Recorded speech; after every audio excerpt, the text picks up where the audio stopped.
Now, after all that spotter talk, you might be wondering, holy fuck, I didn't know being a spotter was so complicated. And it's really not. I swear, I promise you, it's actually not that complicated, but it can be intimidating, especially if you've never done it before. So here's a quick rundown on how to be the perfect spotter should anybody ever ask you to. Number one, and this is the most important one in the entire list, and that's you can say no.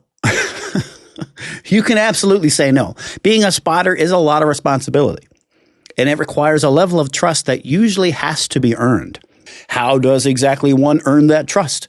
Usually just by existing. You just have to exist. Guys in the gym, guys like me, guys that are pushing heavy enough where they require a spot, we're always watching. We're always watching other guys in the gym, assessing how they're doing and if they're responsible enough to ask for a spot should they ever need it. We don't just ask anybody. Guys will watch a guy they see regularly in the gym, and they'll assess how they lift, how they act, how they respond to other people to determine whether or not they're worthy to be asked to be a spotter.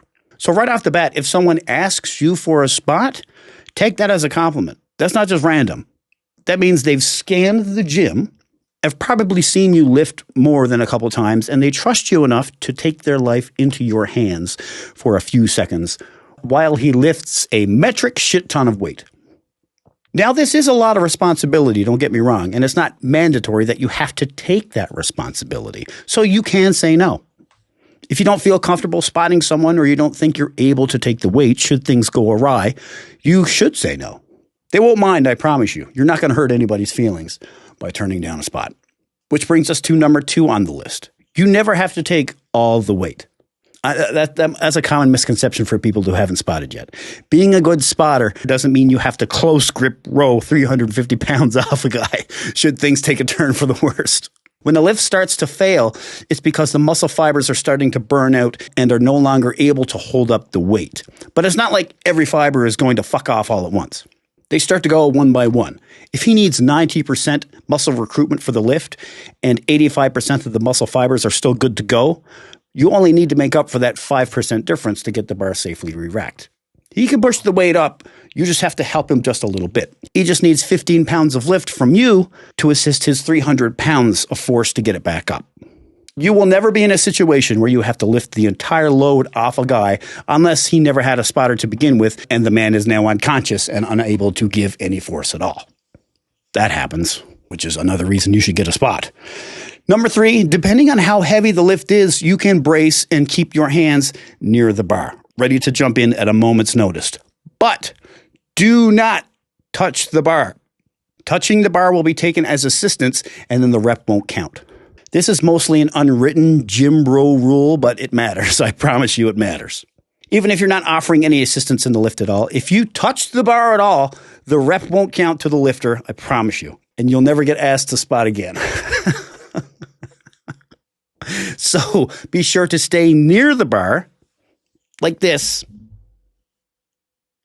however you need to, but never fully touching it until he gets to the point where the bar is no longer moving and starts to go back down.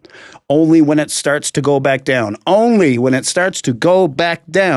even if it's paused and not moving, that's fine.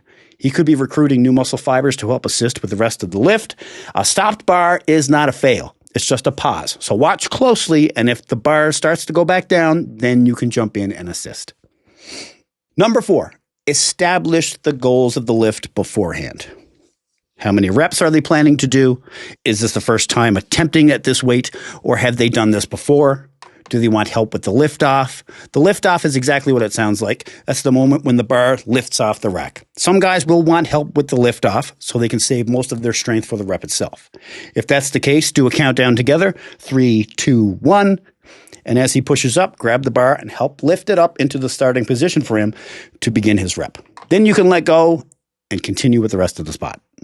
Number 5, the re-rack. If you weren't needed to assist the weight and the lift goes good, at the peak of that rep, when the last one is complete, just grab the bar and pull it straight into the rack. This will signify the lift is over and that you know what the fuck you're doing. Then and only then can high fives commence and dab your boy up. If the lift fails and you need to sidestep into the bench, grab the bar with both hands from both sides of the bar and lift up as close to our body as we can, pulling straight up and into the rack. Then you fist pound the lifter and say, I thought you had that for sure. Next time, big dog. This will signify the end of the spot, and you can head back to your workout and put your headphones back on. Follow those 5 simple rules, and you'll be the best fucking spotter in the gym. I guarantee it. Guarantee. That's a Radio Dave guarantee, baby.